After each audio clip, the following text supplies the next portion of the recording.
Y'all in the pantry, in the herbal pantry cabinet.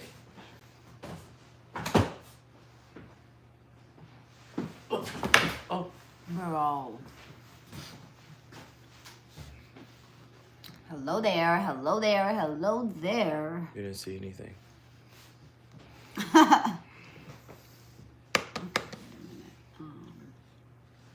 want me to post that video now? Or you want me to just get on the live for TikTok? You can post it right now. Alrighty then. Damn.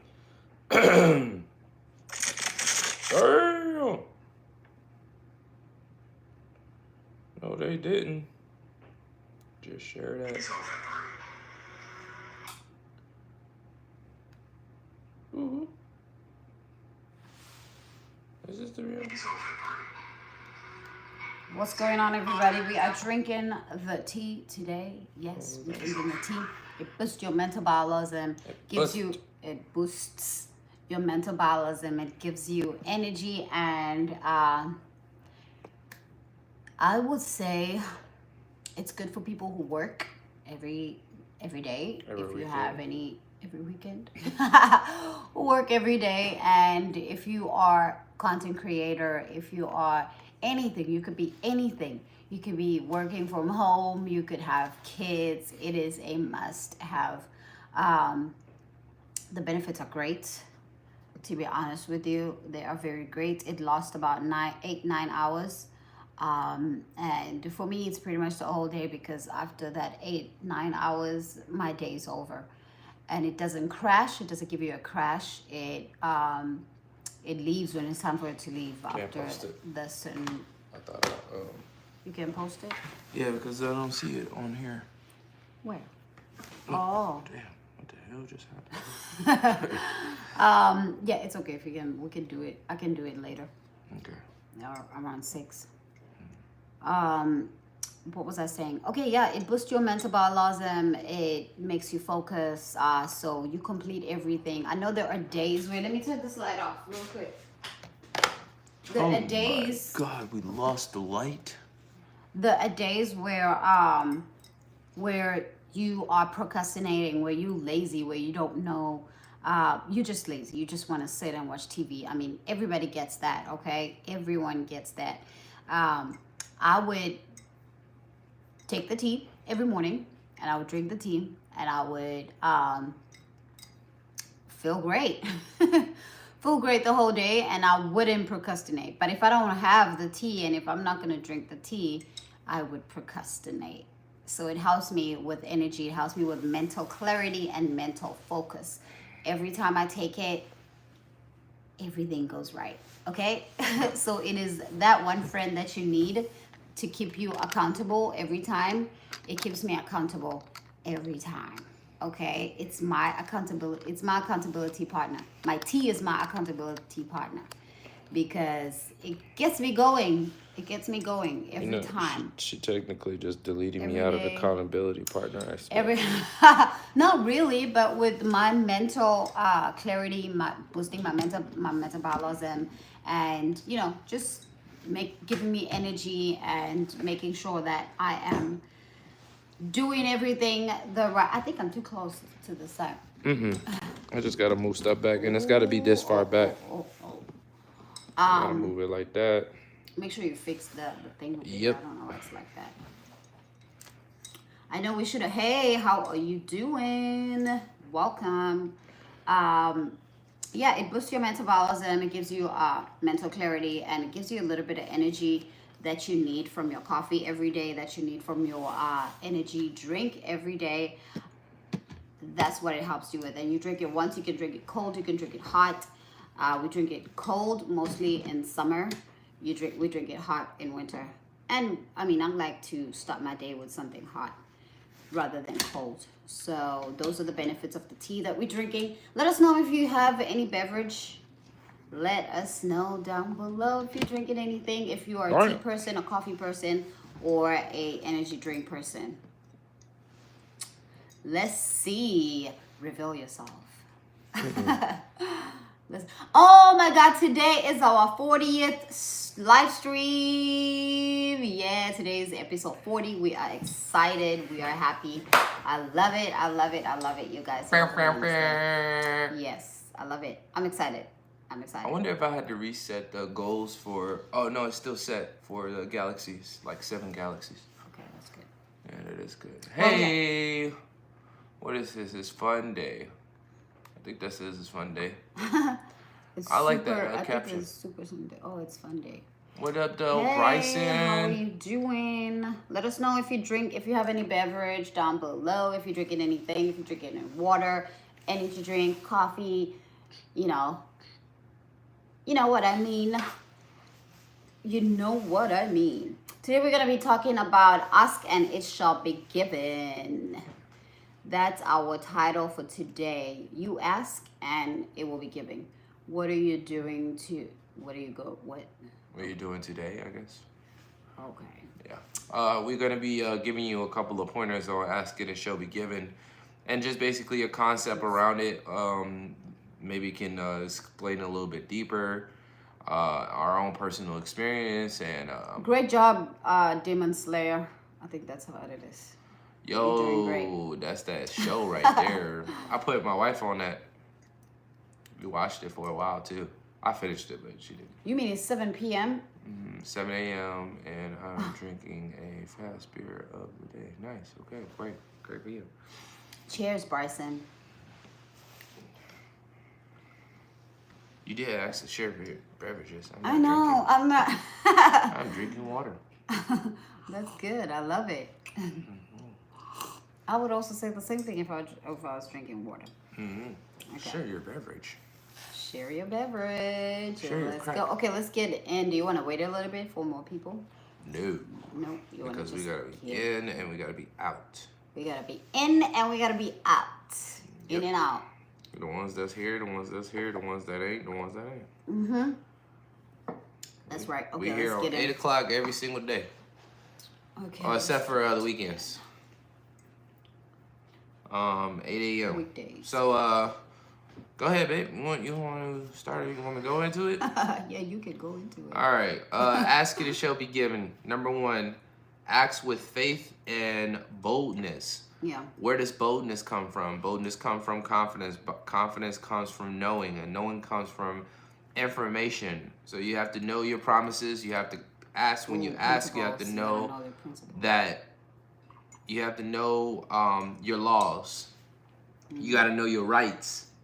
As a citizen of the kingdom, you got to know your rights. If you don't know your rights, then you can't be bold about anything. It's almost like if you know the dance move and you know the routine of the dance move and you did it so many times that it becomes secondhand nature, that confidence turns into boldness. So when you execute, it's going to be like flawless. They're going to be like, damn, why you acting like you all that? And like, yeah, I am all that because I'm showing you that this is what it is. You know what I'm saying? Don't be mad because don't be mad because I'm. Hi, Soulful. Welcome. I am Soulful. Baby, Soulful these. Oh, hey, Soulful. Yeah. Don't be mad because I am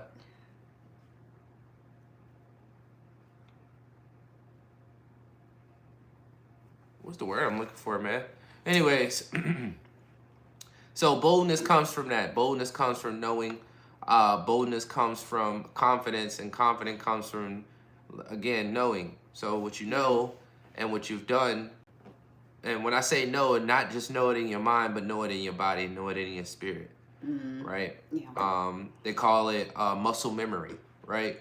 Muscle memory is the body, and then the spiritual aspect as well is like you already see it in your forevision, your foresight ahead of you. So that's how you can activate this boldness that is talking about when you are asking with faith and boldness. Yeah. Right? So God, you said you was going to do this, and this is where you said it at. These are the promises you made me. I need you to show me evidence. Right? Yeah. There's a preacher by the name of Reverend Ike. He's no longer with us. He was way before my time. Yeah. But on my journey, I end up gravitating to him and end up magnetizing him into my experience, even though he's way before my time. And I asked my mom about it. She was like, yeah, he was around when I was like 7. And my mom is like, My mom is like, she's 68, right? And just with that being said, you know, that means this is a very, very long time ago. So, long story short, he used to be like, if you got a God that don't, like, when you ask stuff for boldness and it don't show you and you don't know your rights, and basically you asking, but you're not asking from a place of showing evidence. So when you in court, you say, hey, I find myself not guilty under Section C-45. My rights as a citizen of the United States shows that you got to Yeah. be on it like that. You can't be just like, oh, I'm not guilty because the guy came out and you're trying to explain stuff. You need to use the verbiage that is within your rights as a citizen, the way That's that the right. law is made and the way that the promises of the United States were given to you as that citizen. So you have to verbally say the same thing and come at it at the same angle when you're dealing with God, because Right. God is it's like a court system, right? Yeah. It's a government, right? When we talking about God, it's a government. It's a government. It's a kingdom government, kingdomship, right? And so I'll give you one of the pointers. It says empathize asking, empathize that asking is an act of faith that reflects truth in God's ability to provide, Right. right?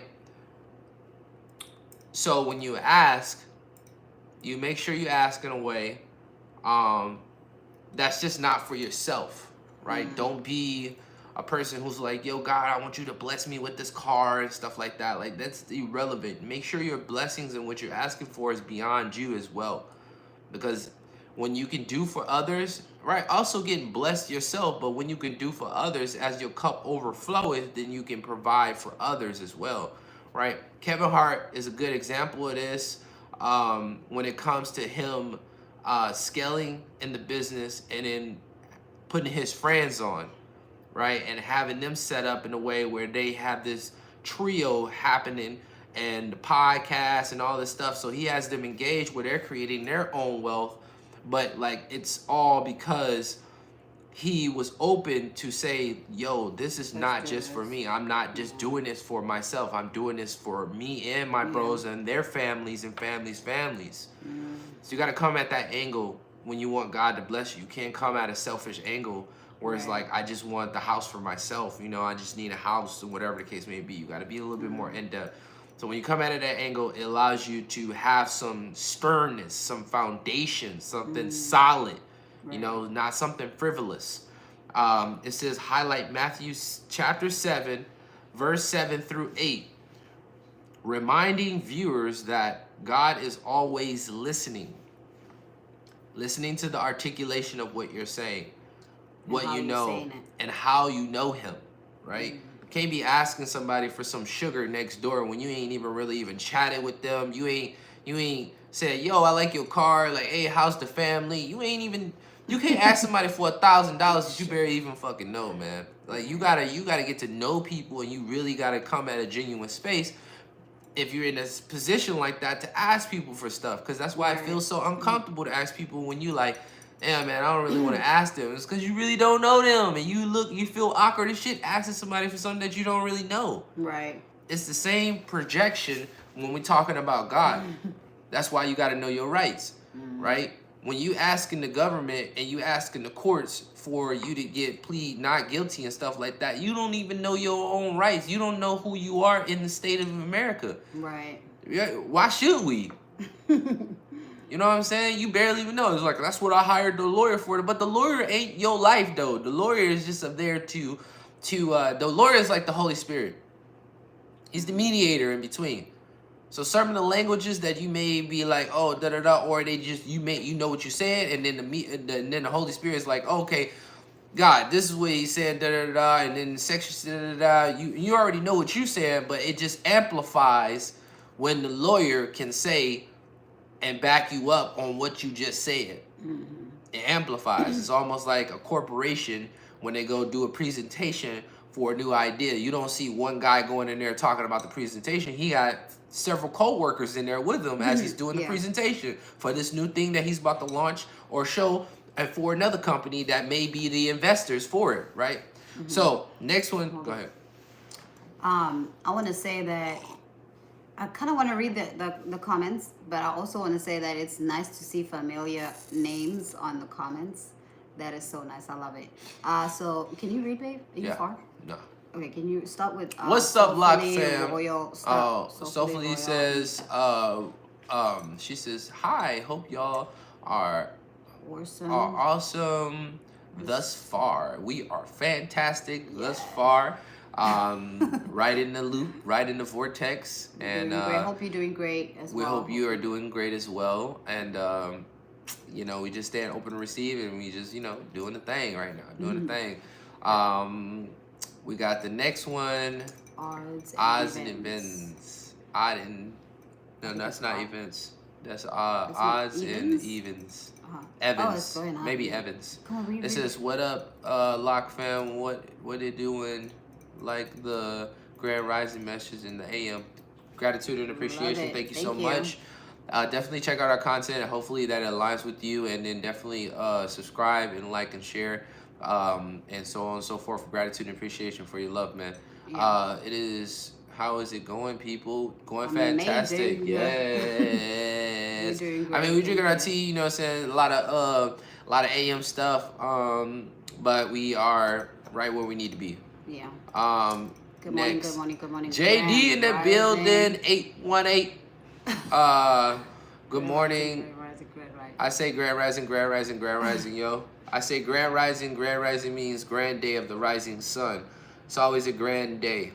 It's always a grand. When the day starts, the sun starts to peek over, it's an opening of a new day. It's a grand moment because it's gifted again, and it's of the rising sun. You know, I mean, the sun is what makes what people call morning, right? I don't say morning because there's other reasons why I don't say morning. I'm not morning anything, and I know there's two different spellings, but it's the same vibration.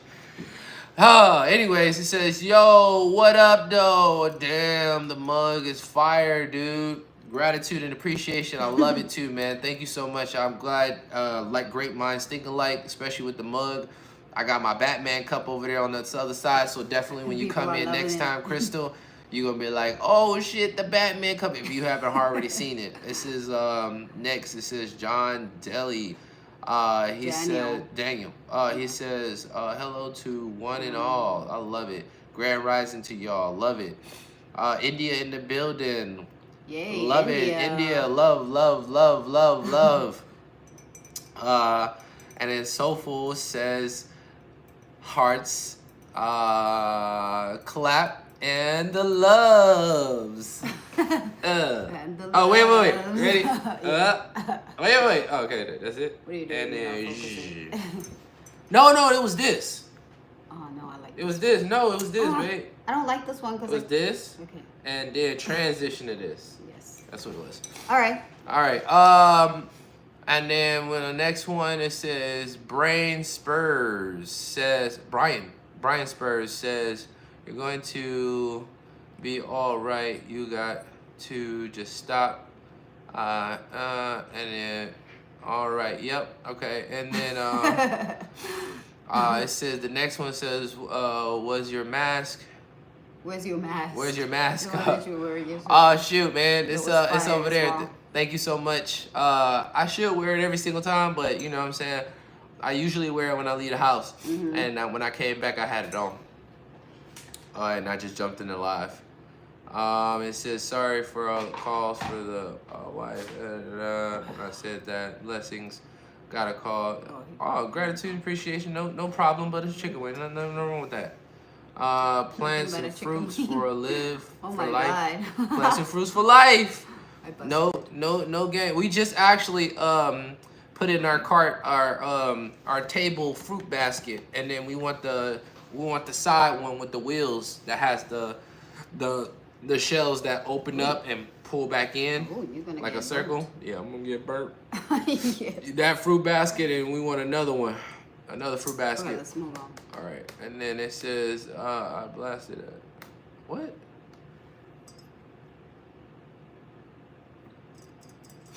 Oh, okay. Wow. Okay, yeah, let's move on. And then I want to add up to this. I want to share that you have to be specific in your prayers and believe they are already received. what you are asking for, make sure that you're specific on what you want. Yeah. And believe in what you're saying. Because if you don't believe in yourself, it's not going to be, God is not going to care of what you're saying, you know, because it's like, okay, I'll come back to you, let me move on. You're not really like specific on what you want. Billions and millions of people talking to him and, you know, asking for stuff.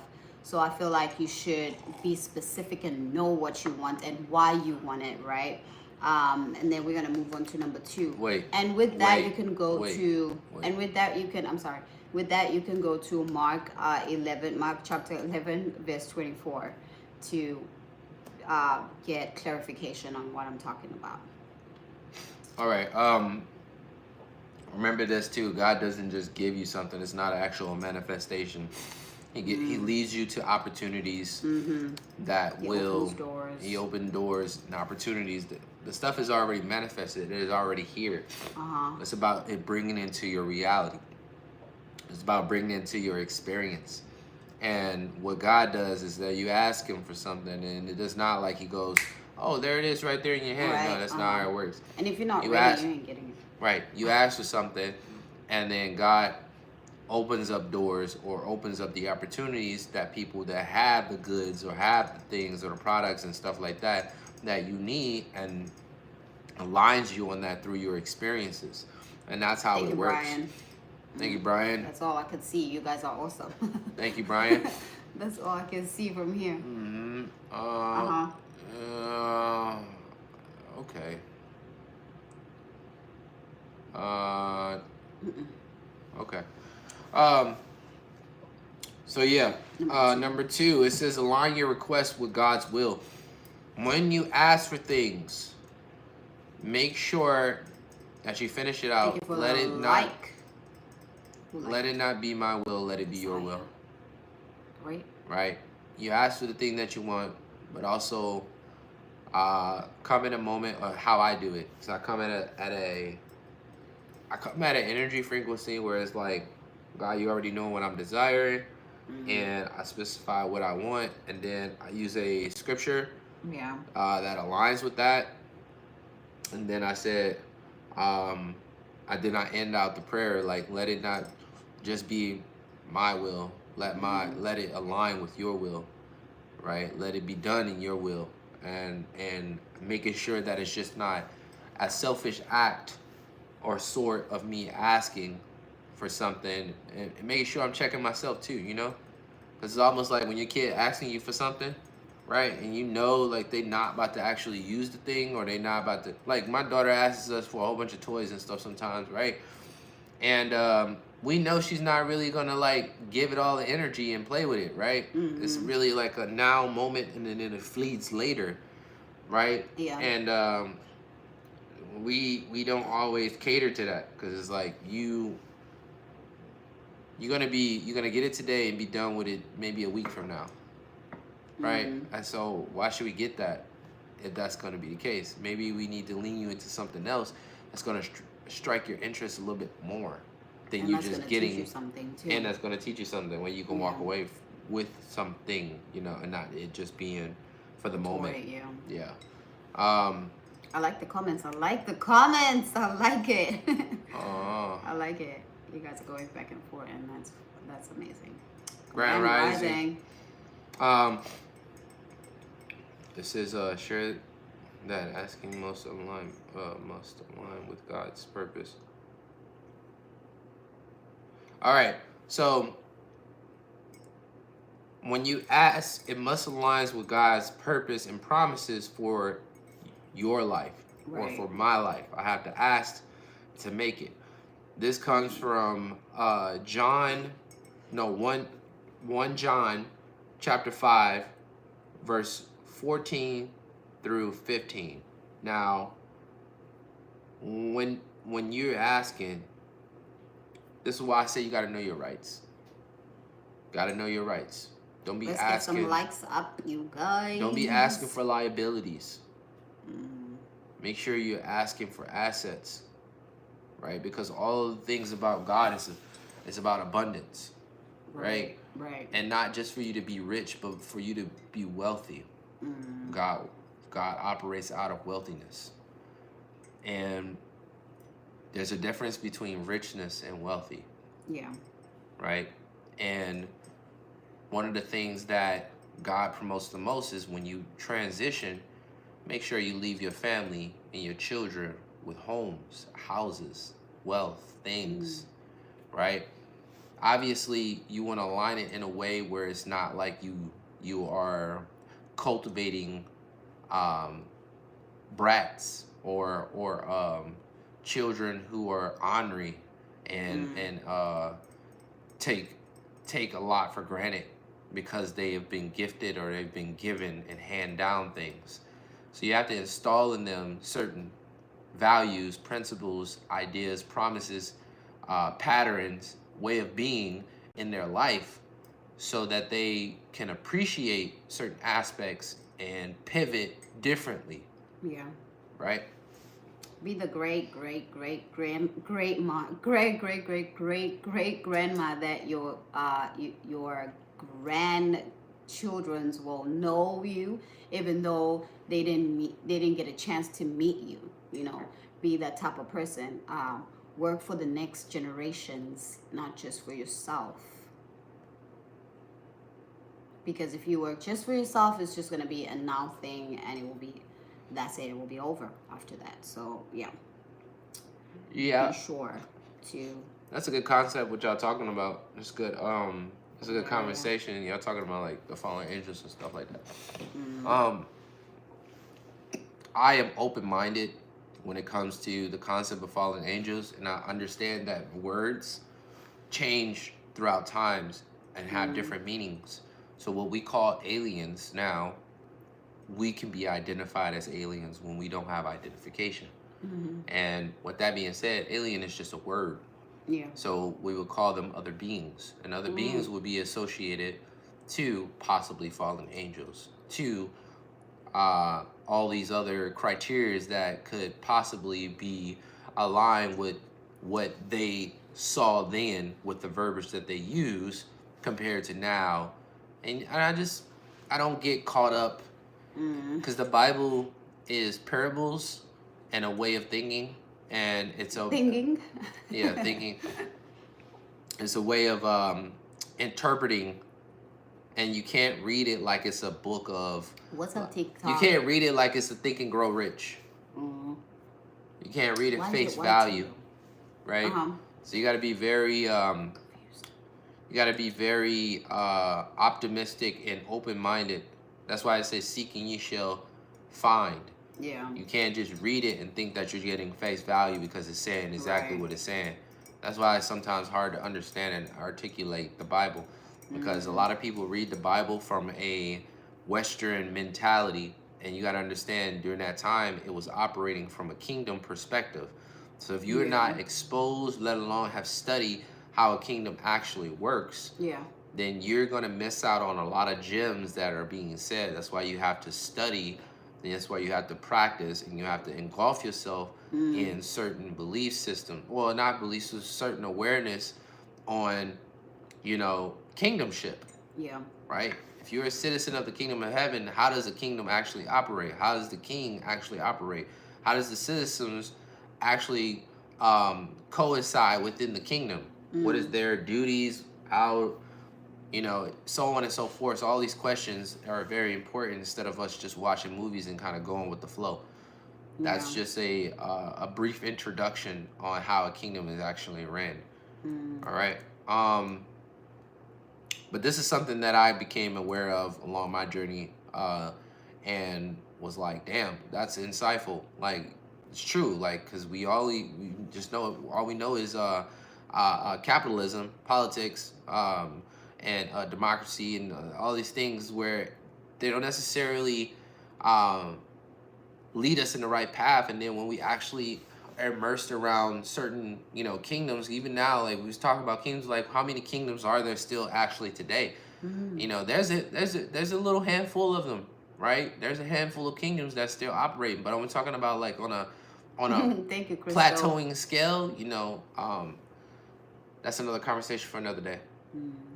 So with that being said, to the next one, it says discuss how to discern His will through prayer, reading scriptures, and seeking wisdom. Okay, that's what kind of what I was just doing. But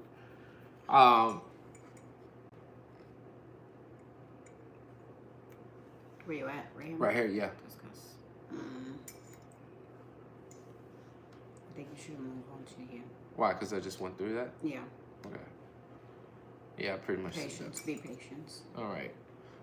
Encounter patience, knowing God answers in His perfect timing. Okay. So when you operate from this place of getting the answer, you're working in this format where it's like, okay, well, I'm coming to God, I'm asking, I'm using scriptures, I'm backing up what I'm asking, making sure that it aligns with God's will. And at this point, if you know that it aligns with God's will, or you get a certain awareness that this aligns with God's will because it's more than just you, at this moment, continuously work, which is action. When you take attraction, right? When they say law of attraction, you take out ATT and it has action, right?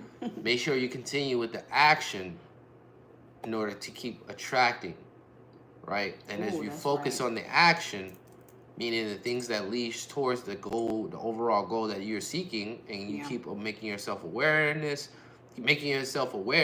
of what you desire and whatever the case may be, and how to acquire the thing that you are seeking for, you'll start to continue to become more aware of it as you're going in the direction, right? That's right. And so therefore, as you continue to become more aware of the thing that you're going towards, right, diligently as like a scholar, or where attention goes, energy flows. Where attention goes, energy flows, like a scholar, or a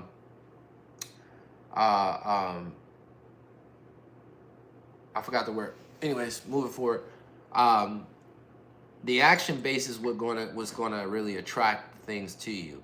Yeah. And you have to be patient in the midst of this. Why? Because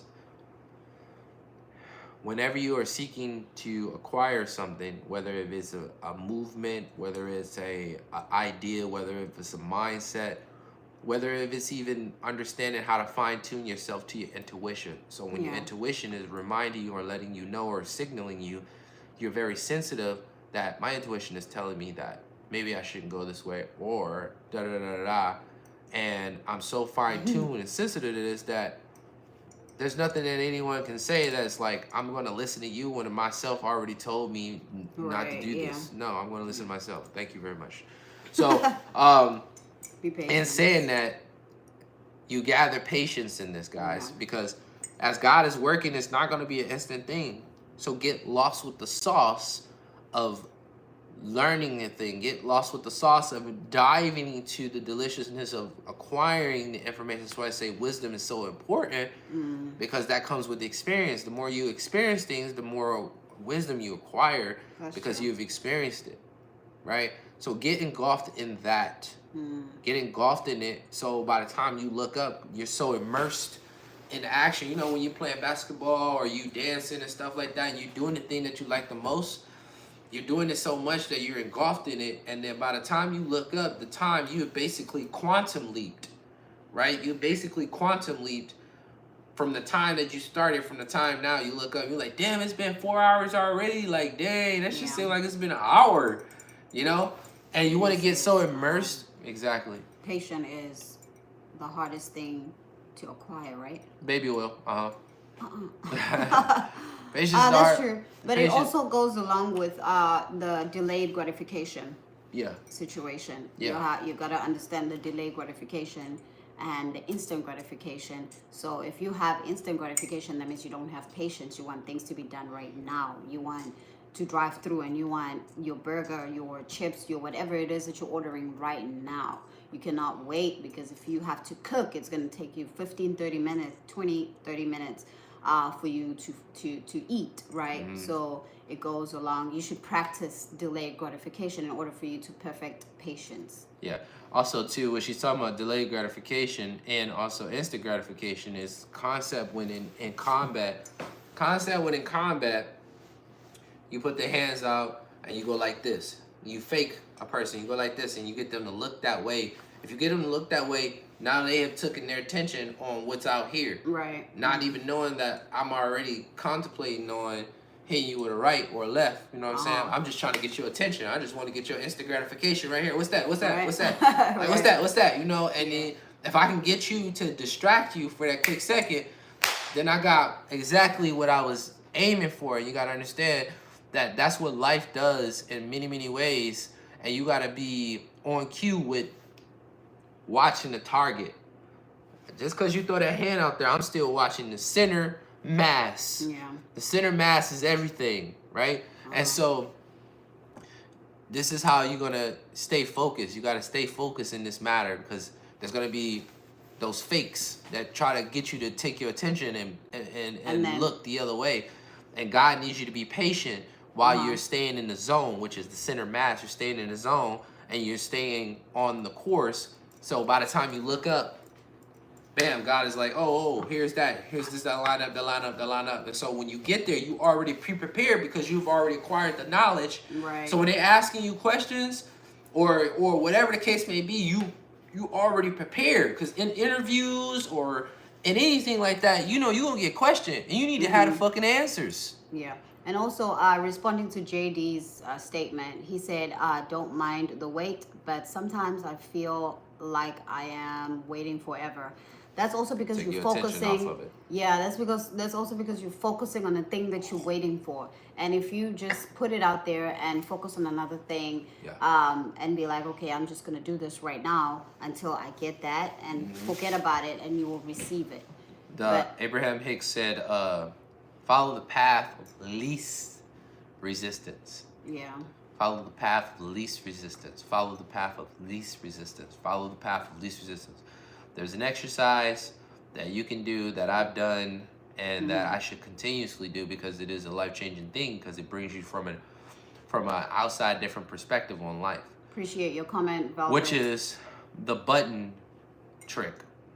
And so when you are manifesting something and you have a certain belief system around it, it takes it longer, because then you're waiting. You're like, oh, I already, you know, I've been doing that. Like, I take my attention off, I do other stuff, but it's still not here, and it still feel like it's taking forever. And that's because you're doing other stuff, but in the back of your mind, you're still thinking about it. Let alone, you don't have a slick way of distracting yourself from taking, like, oh, that would be nice. I can't. I'm excited when it gets here. You have to have key words. I'm excited. When it gets here, I'll be excited. Yeah. And then you move on to something else. You can't dwell over there like, damn, man, it took. I asked for this about a while back. You know what I'm saying? And also verbiage. Another thing is verbiage. Like, sometimes you say, I can't wait, instead of being like, I'm excited. Like, if you say, I'm excited for that, what is it? For that gift to get here. I'm excited for that day to get here. It's can't wait is literally. Yeah, can't wait. It's like, I just can't wait. You know, you can't. It's literally what it says. Can't wait. Yeah. Like, you tell your kid to sit down. Nope, can't wait. Can't wait, right? What? You better sit your ass down, boy. Put my foot in your ass. Right. Can't wait. I'll show you how you can wait. Well, yeah, I feel like if you change your verbiage too, like, just educate yourself in like how to say things. The way you say things is the way you do things. And it's who you become. Yeah. And what I was gonna say, the button technique. The button technique is this. Focus on something that you have a path of least resistance about. Like, focus on manifesting a button. And you can visualize what kind of button it is. Just focus on manifesting the button. When you're done, focus on manifesting the button. You send it out. And why is it so important to do this is because you send it out and you say, okay, boom, you're done with it. It's not like the thing that you actually want, which means that you have a lot of least resistance on it. So when it manifests, you can easily forget about the button. Right. So when it comes into your experience, then it's more of like, oh shit, it came much faster because I fucking forgot about the button. It wasn't as important, meaning I didn't have a lot of belief systems that stopped the manifestation of it coming to me. Right? I didn't actually keep going back. No, you ain't gotta worry about that. I don't actually have to keep going back to think about the thing that I actually want. And so you have to treat the thing that you actually want like the button, right? Yeah. And it's a good exercise to play with, yo. It's a really good exercise to play with because it shines light on the button technique, and I demonstrated this with my wife, and I ended up manifesting a button, and I hadn't seen a button. Now, when I say a button, I mean like the old-fashioned, almost damn near wooden-looking button. Button down. You know what I'm saying, with the little floor holes in it. Fucking on the ground, bro. In the garage. In a public garage, on the ground. Like, what are the odds? Right. Like, what are the odds you seeing a button on the ground? And I was just like, that's crazy. Oh, I like that. Resist the devil and he will flee. You remember the movie that we watched? Yeah. The War Room. Yeah. Yeah. And yeah, use that concept, man. This is really good. This is really good. It's a really good exercise, and it's really something to really test. Test your environment, test the universe on, and test God on. You know. Right. But I feel like God don't really have anything to do with stuff like that. The reason being is that He already said when you came here to have power and dominion over everything. So you having power and dominion, I feel like that's one of the properties of you being able to operate within this dimension, which is to call things and magnetize things into your existence, right? Yeah. And because everything is already made, right? And so once you understand how to maintain that frequency on attracting things into your frequency without you focusing on the thing that you want the most, and you try to do other stuff, but yet you still magnetize on the thing that you want the most, instead of forgetting about. But if this the button, you focus on the button. You're like, oh, that would be nice. This button would look like, and you do other shit, and you forget about that goddamn button idea. You don't come back and keep thinking about that button. Right. So you gotta operate. It's a fucking tricky thing to do, but this is the trick to it, because you do the same thing for men who can acquire women like that. Men, I have played with this concept with women, and it comes magnetized. It operates the same way. It operates the same way. Because if you thinking about that girl and you want that girl and you go do some other stuff, but you still thinking about that girl and you want that girl, literally you're gonna push her away, because she's gonna feel the frequency of you lusting. Kind of like, not even just lusting, but it's more of like she gets icky because of it. It's hard to really explain, but I know a lot of women are very familiar with this. But I think Ray's looking for the dominion part in the Bible. Oh, I don't have what? When you give You said me you Bible have power for that and dominion over teaching. something, I don't know. Wait, can you give me power? No. Can you give me Bible for that teaching? I think he's asking for the scripture for the teaching that you just said. It's in Genesis. I don't have the verse, but it's in Genesis. Let them have power and dominion over everything once He created. Oh yeah, once He created. Yeah, once He created man and So it's Genesis. Go check Genesis. Genesis. Yeah, I think I'm done with that concept of being patient and knowing that God's gonna answer in His perfect timing. And that's what I mean, like in His perfect timing, when you operate that, it's almost like when you would wait for your parents to get you a gift, and you know you wanted that gift, and you told them that you wanted that gift, but you didn't know when that gift was gonna come, and by the time you fucking gave up on the gift coming, it came. It's that concept. So don't dwell on the gift coming. Just do other stuff and get your mind off of it and forget about it. It's the concept. Forget about it. Like it, want it, forget about it. Like it, want it, forget about it. And it will come. Do something else. Be productive is the key thing, though. You gotta forget about shit and be productive with other shit. Don't be just being busy. Being busy, you gonna be thinking about that thing and it ain't here yet, and it's taking forever. That's busy. You living a busy life, but you're not living a productive life, because productive will have you swallow up in the thing that you're doing, and it's so fascinating and so fun that it's just like, oh man, I need more. I want more. This is cool. Like, I like this happening. Next, number 3, take action in faith. Go ahead. Seek and knocking require action and persistence. Share practical examples. Do you want to share anything? Yeah, seek and knocking requires Or action and persistence. Basically, what I was just explaining, right? The productivity of things. If you're gonna seek for something and you're knocking for it, you already basically asking for the thing. You're visualizing what it look like, and then it requires. It says seeking and knocking requires action and persistence. The persistence is the productivity, which is you getting engulfed, which is the vortex, which is the zone of the thing that you desire.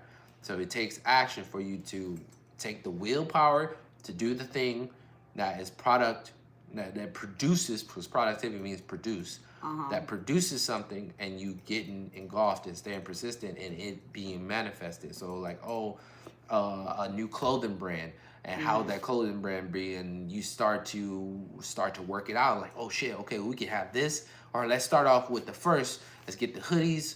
Da da da da. How many hoodie styles do we want? Okay, we're just gonna work on 3 hoodie styles, and then after we done with the 3 hoodie styles, we come up with some demos. You know what I'm saying? Whatever case may be, and then we work on the next phase, which is the shirts. Okay, we get 3 shirt styles, and you just lay down your foundation, because then when you're done with the shirts, you're done with the shorts, you're done with the caps.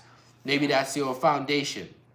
You can go back to the top where the hoodies was at, and you can create another 3 or 4 hoodies, right? But you got foundation. So it's kind of like that. So you are seeking that this idea becomes lucrative and people love it and it's a worldwide movement. And you're like, oh man, that would be so dope, and I got some dope ideas, and you asking God to bless that, and then you say, okay, what comes after that? Okay, action. How do I make this not just an ideal in my head? How do I bring it to life? Right. Well, first off, I gotta see what the internet has, where are the resources, da da da, and you gotta stay persistent. Don't let it be a one-day drive.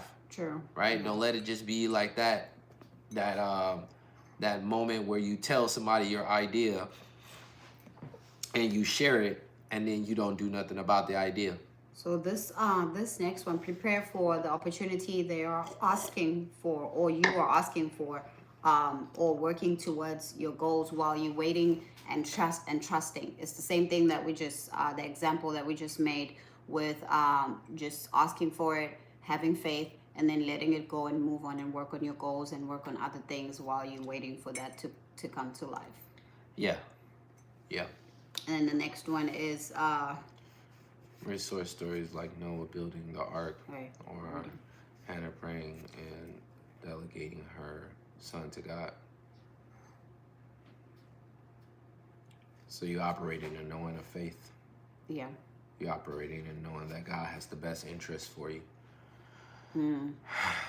I think also too that comes with the faith aspect, and you got to understand that God does have the best interest for you. And now I believe that a lot of people are not aware, and they don't really bring their center of focus that, oh, God has the best interest for me, right?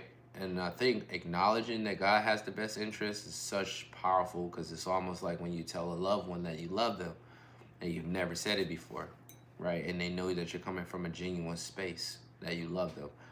I think it's almost like when your mother tells you that she loves you, or your father tells you that he loves you, and you know it's coming from a place whether they're either taking their last breath or whatever the case may be. It is a very impactful moment for that situation.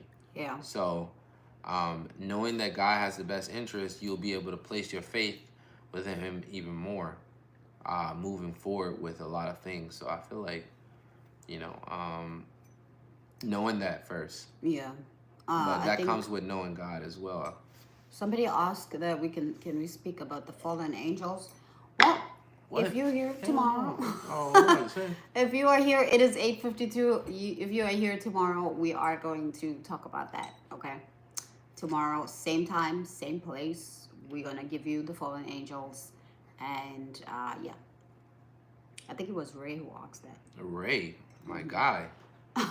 Royal Ray. Look, I don't specialize in fallen angels, brother. I just gave you a concept earlier about the fallen angels, and I was like, that's not a topic I'm like, oh, I'm powerful in. Right, yeah. I'm not a preacher. All right? I'm a student just like you.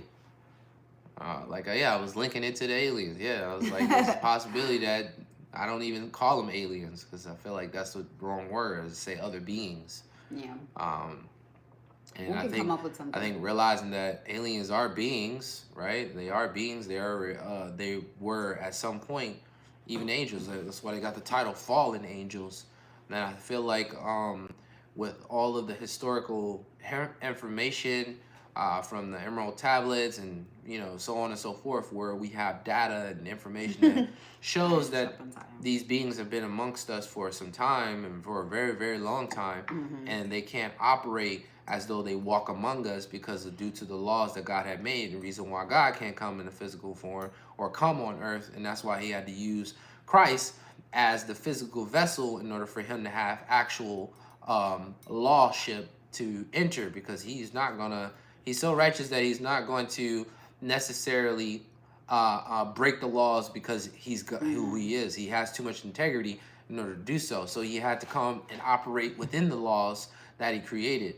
And the only way for him to do that was come in a physical body, right? And so in saying that, these beings are aware of these laws, and they are aware of them being seen and how this dimension is supposed to be ran. And that's why I equivalent to some of those beings being part of the fallen angel fleet. I'm not saying all of them are fallen angels. They could be cousins. They could be offsprings. They could be, a plethora of things. Because like with us, we have cousins, right? And they're not necessarily, you have your distant cousins. You have your second, third cousin. Like, what the fuck is that? Like, I had to learn that shit when I was growing up. I was like, that's too much. That's too much to. In my culture, it's not like that. In America, that's the verbiage that they use. At least with us. And it makes it a little bit difficult. Well, Stretch, the fallen angel chapter tomorrow, we have covered it, okay? I ain't even actually sat there and was like, I really want to know more about the fallen angels. I ain't never. No. I've dibbled and dabbled and understand that, and I was like, well, this is a possibility. And I'm more of a person who's really open to possibilities. I don't really cap shit unless it's dealing with God. But everything else is, possible. We live in a reality where everything is possible. We have second cousin, first. Remember that dude who was on YouTube, Chocolate Rain,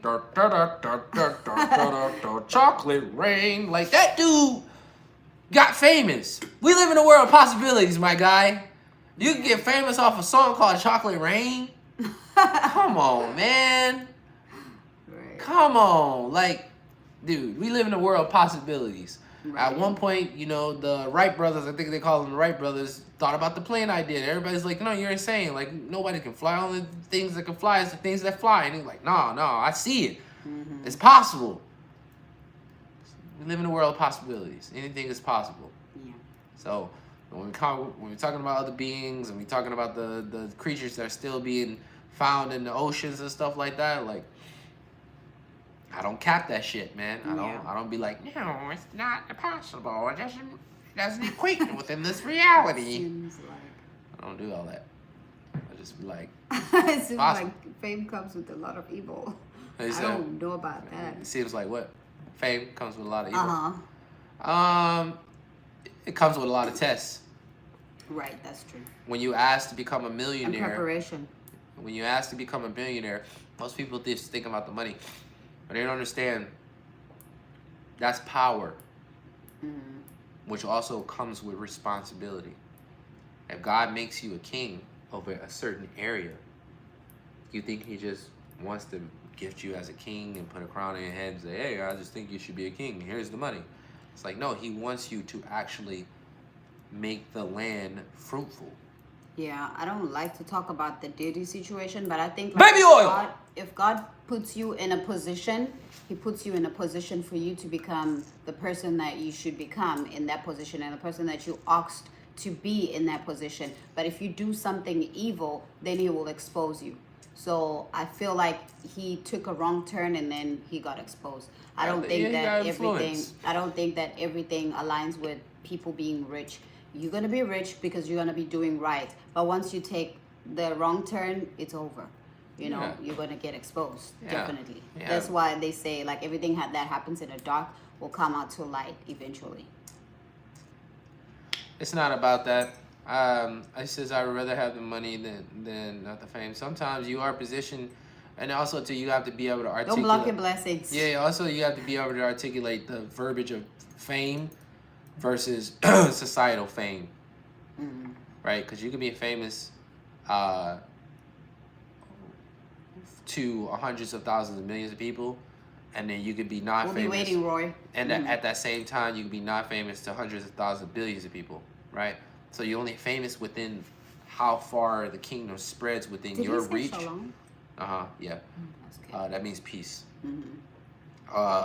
You can only be famous on how far your energy reaches, right? You can be famous amongst the people who know you, right? And there's plenty of situations of actors and singers and rappers that you would think everybody knows, and they're like, you don't know? And they're like, no, Just I don't like know me, them. you always like, I you don't know that They person? famous. It's like, no, they're not. They're famous to you, but they're not famous to me.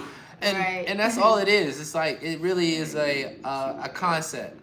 Yeah, it's not when you're talking about Hollywood. Yeah, that's the difference. I ain't trying to be famous Hollywood. I don't want nothing to do with that. I don't want nothing to do with that. Yeah. Nothing to do with that. You know? And to each his own. Like, obviously, you know, there's a lot of bad rap and stuff like that, and a lot of like hiss and spits and tails and shit like that. And I feel like it's possible that they do all the stuff that everybody claimed that they possibly did. It's possible. I wouldn't put it past it. I mean, Diddy learned that baby oil stuff from somewhere. Get out of here. And then when you do the research, man, Diddy was surrounded around a lot of Caucasians way before all that time, man. Like, yeah, he was around, you know, the hood and stuff, but guess who was opening the doors for him? Guess who was like, who had the keys to the doors for him to be where he's at? Because none of us as melanated people were at that certain top, especially when they came in and started trying to take over the culture, you know, by paying off people who was willing to do anything and everything in order for them to have a grasp on controlling how, because they saw the power of hip hop. And so they had to definitely get their hands on it, and they knew that the core founders of culture of hip hop wasn't allowing it. They been had tried to buy it from them and buy them and have them, and they were like, yo man, y'all called us all type of stuff, and then now you trying to buy us out when you see that this is a worldwide movement, and like we already know what it was. Just because you tried to block us from the radio stations and stuff like that, and now they have figured out how to cultivate the type of message that they want the world to receive, which is pussy, money, weed, and all this stuff like that, and they can buy people out that will spew that type of message because they know the power and influence that it has. When God gifted culture of hip hop to melanated people, this goes way, way, way back before. I feel like this is another conversation because it's 9. But I'll tell you this. I'll give you a real breakdown. The 4 elements to hip hop is breakdancing, MCing, DJing, and hold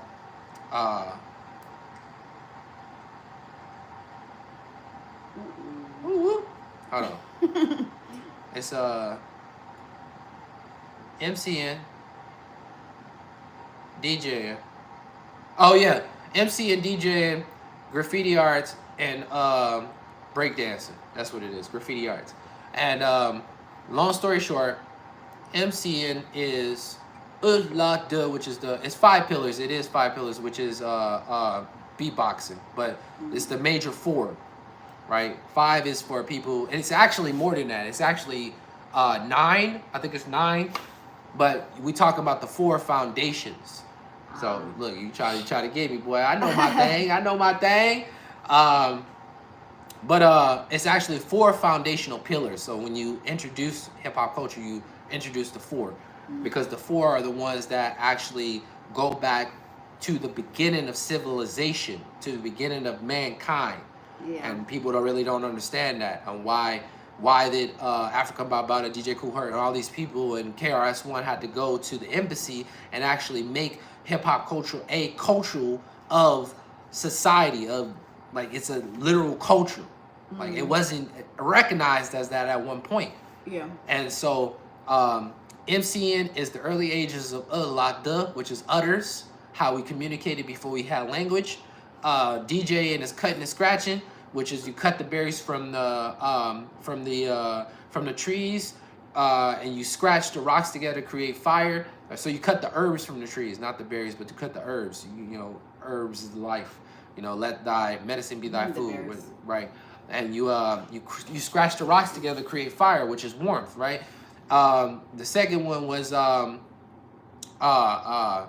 say graffiti arts, which is the early ages of cave art, which is telling the stories and also your imprint, your impression. So you take the juice berries, you put your hand on the cave, and you would spit the juice berries to make the imprint of your hand to show that you were there, your mark, that I exist. Damn, how old are you? And then last but not least is breakdancing, which is the early ages of, as you can go back to every culture, which is group dancing, stumping, jumping, African culture.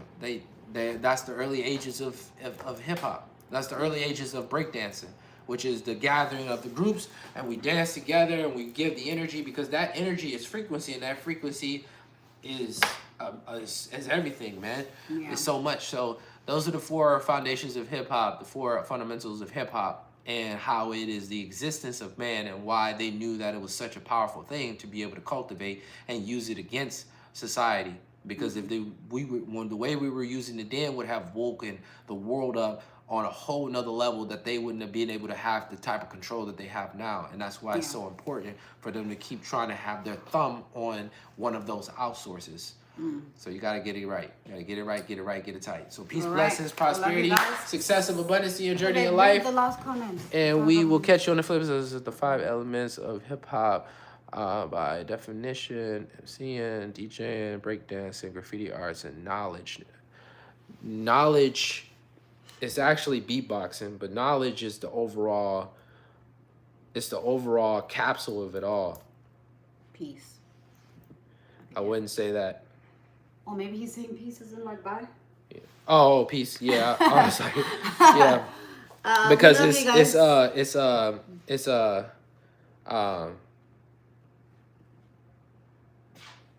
it's peace, love, unity, respect, and safely having fun. That's what it is. Peace, love, unity, respect, and safely having fun. And these are the this is the message of hip hop. So if you was to say knowledge and peace, that would be the message of hip hop, and the foundations would be different. Okay. I got you. Right. All right. Later. Peace, blessings, prosperity, and successful abundance in your journey, brother. And catch you on the flip side. Much love, y'all. Love you guys.